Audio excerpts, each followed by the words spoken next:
ಹೇ guys, ನಮಸ್ತೆ. Welcome to Sudha Sadana. ನಾನು Sudha.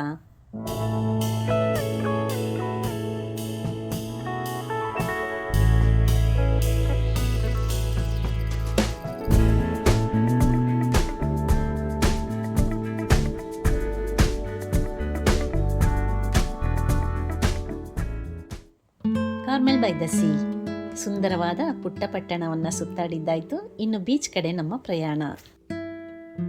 Carmel Beach, Half Moon Bay State Beach, Pebble Beach, Big Sur, San Gregorio ಇತ್ಯಾದಿ ಬೀಚ್ಗಳೆಲ್ಲವನ್ನು ಒಟ್ಟಿಗೆ ನೋಡಬಹುದು ಈ ವ್ಲಾಗ್ನಲ್ಲಿ. ಒಂದೊಂದಕ್ಕೂ ಅದರದೇ ಆದ ಸೌಂದರ್ಯ ಇದೆ. ವಿಡಿಯೋ ಪೂರ್ತಿ ನೋಡಿದ್ರೆ ನಿಮಗೆ ಗೊತ್ತಾಗುತ್ತೆ, ಒಂದು ಬೀಚ್ ಇದ್ದಾಗ ಇನ್ನೊಂದಿಲ್ಲ.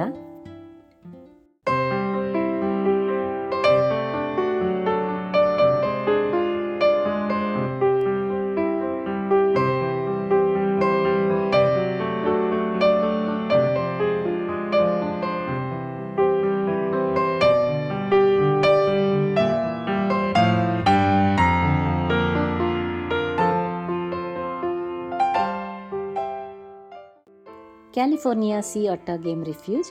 ಇದು ಕ್ಯಾಲಿಫೋರ್ನಿಯಾದ ಕರಾವಳಿಯಲ್ಲಿರೋ ವನ್ಯಜೀವಿ ಧಾಮ. ಇದು ಸಮುದ್ರ ನೀರ್ನಾಯಿಗಳಿಗೆ ಆಶ್ರಯ ನೀಡಿದೆ. ಅಲ್ಲದೆ ಅದರ ಸಂರಕ್ಷಣೆ, ಸಂತತಿ ಹೆಚ್ಚು ಮಾಡೋದಕ್ಕೆ ಈ ಧಾಮ ಸ್ಥಾಪನೆಯಾಗಿದೆ ಅಂದರೆ ತಪ್ಪಿಲ್ಲ. ಹೆಚ್ಚಾಗಿ ಗ್ರಾನೈಟ್ ಬಂಡೆಗಳು, ಗುಹೆಗಳು ಈ ಕರಾವಳಿಯಲ್ಲಿರೋದ್ರಿಂದ ಜನರಿಗೆ ನೇರವಾಗಿ ಪ್ರವೇಶ ಇಲ್ಲ. ಆದರೆ ಹತ್ತಿರ ಇರೋ ಪ್ರದೇಶದಿಂದ ಬೆಳಗ್ಗೆ ಸಂಜೆ ನೀರಿನಲ್ಲಿ ಆಟ ಆಡ್ತಾ ಸೀ ಆರ್ಚಿನ್ನ ತಿನ್ನೋ ನೀರ್ನಾಯಿಗಳನ್ನ ನೋಡಬಹುದು.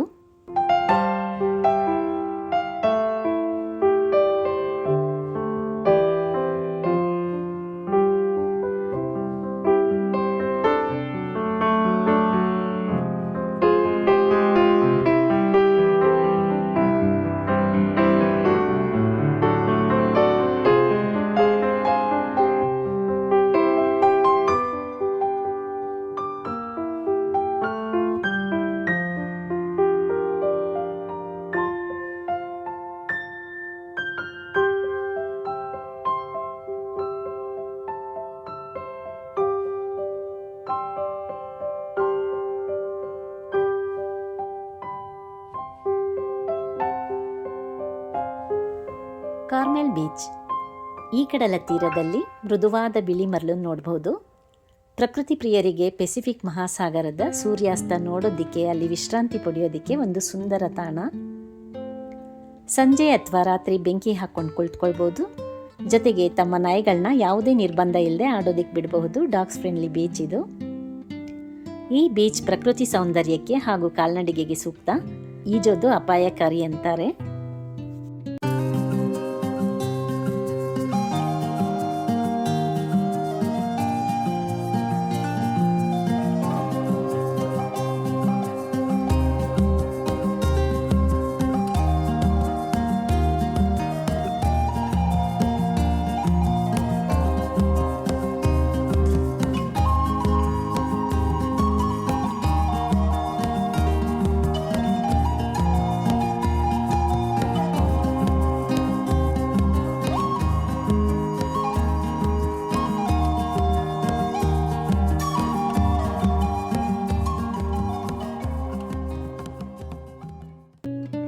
ಬಿಗ್ ಸರ್ ಸುಂದರ ಕರಾವಳಿ ಪ್ರದೇಶ.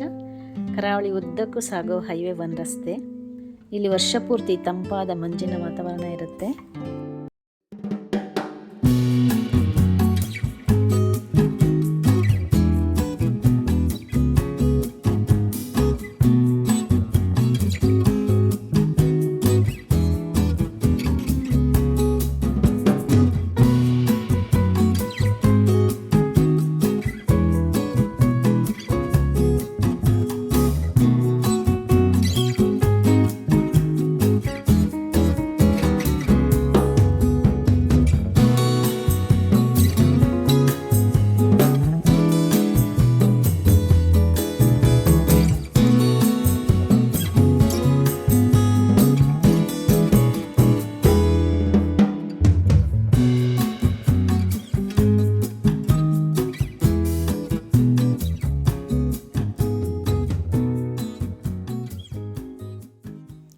ಸಂಜೆ ಆಯಿತು, ಊಟಕ್ಕೆ ಬಂದಿದ್ದೀವಿ.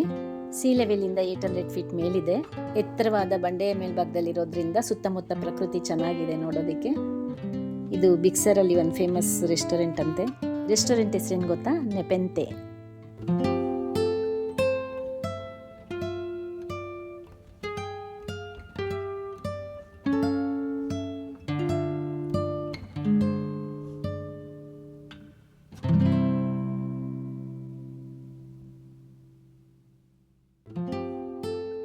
ಆಲ್ಮೋಸ್ಟ್ ಲಂಚ್ ಟೈಮ್ ಮುಗಿಯೋ ಹೊತ್ತು. ಏನಿರುತ್ತೋ ಇಲ್ಲೋ ಗೊತ್ತಿಲ್ಲ. ಇಲ್ಲಿ ಅಮೇರಿಕನ್ ಫುಡ್ ಅಂತೆ. ಬರ್ಗರ್, ಸ್ಯಾಂಡ್ವಿಚ್, ಸಲಾಡ್ಸ್ ಆಲ್ಮೋಸ್ಟ್ ಇದೇ ಇರುತ್ತೆ. ಪ್ರವಾಸ ಸ್ಥಳಗಳಲ್ಲಿ ಇದು ಸಾಮಾನ್ಯ. ದೂರ ದೂರಕ್ಕೆ ರೆಸ್ಟೋರೆಂಟ್ಸ್ ಇರುತ್ತೆ, ಹಾಗೆ ಫುಡ್ ವೆರೈಟೀಸೂ ಕಡಿಮೆನೇ.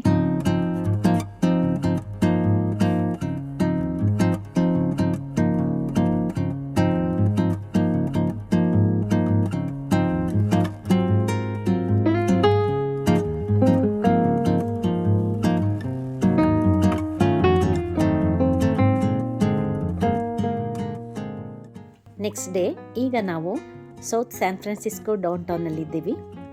ಬೆಳಗ್ಗೆನೆ ಫ್ರೆಶ್ ಆಗಿದ್ವಲ್ಲ, ಒಂದು ರೌಂಡ್ ಫೋಟೋ ಸೆಷನ್ ಕೂಡ ಆಗೋಯ್ತು. ನಮ್ಮ ಮುಂದಿನ ಪ್ರಯಾಣ ಇಲ್ಲಿ ಬ್ರೇಕ್ಫಾಸ್ಟ್ ಆದ ನಂತರ.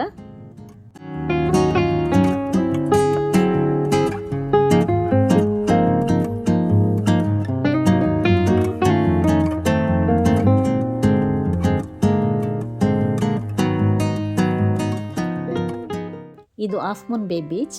4 ಬೀಚ್ ಸೇರಿ ಒಂದು ಬೀಚ್ ಆಗಿದೆ. ಸುದೀರ್ಘವಾದ ಮರಳಿನ ತೀರ, ಅಲೆಗಳ ಅಬ್ಬರ ಕೂಡ ಜಾಸ್ತಿನೇ. ಇಲ್ಲಿ ನೋಡ್ತಿದ್ದೀರಲ್ಲ ದಡದಲ್ಲಿರೋ ಮರಳು ದಿಬ್ಬ, ಇದೇ ಇದರ ವೈಶಿಷ್ಟ್ಯ. ಸುತ್ತಮುತ್ತ ಇದೇ ರೀತಿ ದಿಬ್ಬಗಳನ್ನ ಕಾಣಬಹುದು. ಇದ್ರ ಮೇಲೆ ಕಲರ್ಫುಲ್ ಸಣ್ಣ ಸಣ್ಣ ಗಿಡಗಳನ್ನ ನೋಡ್ಬೋದು. ಈ ಬೀಚಲ್ಲಿ ಸರ್ಫಿಂಗ್, ಸೈಕ್ಲಿಂಗ್ ಮಾಡಬಹುದು. ಅಲ್ಲದೆ ಟೆಂಟ್ ಹಾಕ್ಕೊಂಡು ಕ್ಯಾಂಪಿಂಗ್ ಮಾಡೋದಕ್ಕೂ ಸೌಲಭ್ಯ ಇದೆ. ಎಲ್ಲ ಬೀಚ್ಗಳಲ್ಲೂ ನಾಯಿಗೆ ಪರ್ಮಿಷನ್ ಇಲ್ಲ. ಕೆಲವು ಬೀಚ್ಗಳಲ್ಲಿ ಮಾತ್ರ ಪರ್ಮಿಷನ್ ಕೊಡ್ತಾರೆ, ಅದರಲ್ಲಿ ಇದು ಒಂದು.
ಅವರೆಲ್ಲರೂ ಇನ್ನೂ ಬೀಚಿಂದ ಬರ್ತಿದ್ದಾರೆ. ನಾನು ಮುಂದೆ ಬಂದಿದ್ದೆ. ಇಲ್ಲೊಂದು ದಾರಿ, ಸಣ್ಣ ಸಣ್ಣ ಹಳದಿ ಬಿಳಿ ಹೂವಿನ ಗಿಡಗಳು ಕಾಣಿಸ್ತು.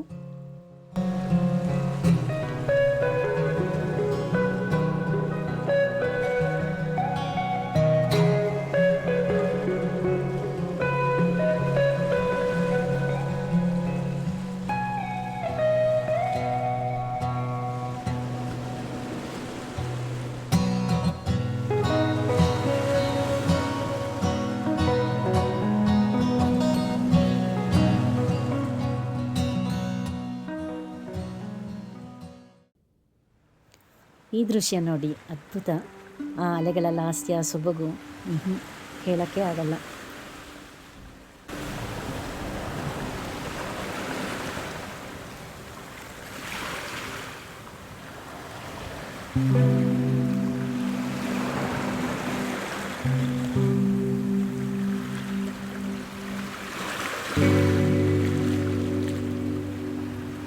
ಈ ಮಧ್ಯೆ ಪೂಜಾ, ಪ್ರಾರ್ಥನಾ, ಜಶ್ ಎಲ್ಲರೂ ಸ್ಟ್ರಾಬೆರಿ ಫಾರ್ಮ್ಗೆ ಹೋಗಿ ಬಂದರು. ನಾನು ಮಿಸ್ ಆದೆ, ತಲೆನೋವಿತ್ತು, ಕಾರ್ನಲ್ಲೇ ಉಳ್ಕೊಂಡ್ಬಿಟ್ಟಿದ್ದೆ.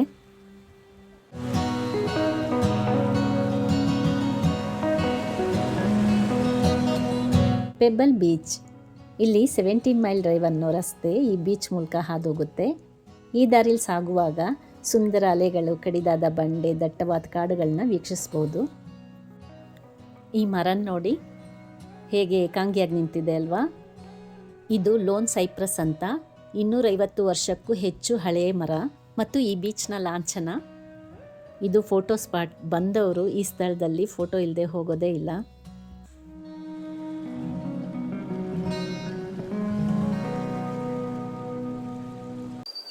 ಈ ಬರ್ಡ್ ರಾಕಲ್ಲಿ ವೈವಿಧ್ಯಮಯ ಪಕ್ಷಿಗಳನ್ನ ನೋಡೋದು ಒಂದು ವಿಶೇಷ. ಹಾಗೆ ಸೀ ಲಯನ್ಸು ನೋಡ್ಬೋದು. ಬೆಳಗ್ಗೆಯಿಂದ ಇಲ್ಲಿವರೆಗೂ ಸುಮಾರು ಬೀಚ್ ಸುತ್ತಿದ್ದಾಯಿತು. ಈಗ ನೀವು ಹೇಳಿ, ನಿಮಗೆ ಯಾವ ಬೀಚ್ ತುಂಬ ಇಷ್ಟ ಆಯಿತು? ನೆಕ್ಸ್ಟ್ ಎಲ್ಲಿಗೆ ಅಂದ್ರ ಸಿಗ್ತೀನಲ್ಲ. ಇಷ್ಟೊತ್ತು ಸಹನೆಯಿಂದ ನೋಡ್ತೀರಾ, ನಿಮಗೆ ಧನ್ಯವಾದ. ಬಾಯ್, ನಮಸ್ತೆ.